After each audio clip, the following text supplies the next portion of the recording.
ભાવનગરના પાલીતાણામાં GST bogus billing કૌભાંડમાં વધુ 3 આરોપીઓની ધરપકડ કરવામાં આવી છે, જેમાં અત્યાર સુધીમાં 130 આરોપીઓની ધરપકડ કરાઈ છે.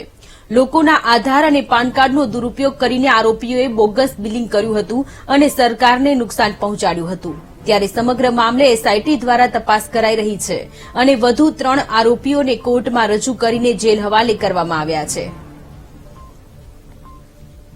સંવાદદાતા નીતિન વધુ વિગતો સાથે જોડાયેલા છે. જી નીતિન. જી ચોક્કસ રહેલો. ભાવનગર શહેર આમ તો જોવા જઈએ તો જીએસટી જે બોગસ બિલિંગ છે એનું એપી સેન્ટર છે. ખુદ મુખ્યપ્રધાને પણ આ વાતનો સ્વીકાર કર્યો હતો કે જીએસટી નું બોગસ બિલિંગ છે એ સૌથી વધુ આરોપી છે ભાવનગરમાંથી ઝડપાયા છે.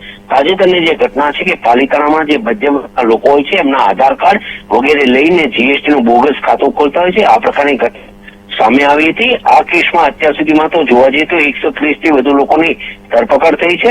તાજેતરની જે વાત છે ગઈકાલ સાંજની કે 3 લોકોને વધુ ઝડપી લેવામાં આવ્યા છે.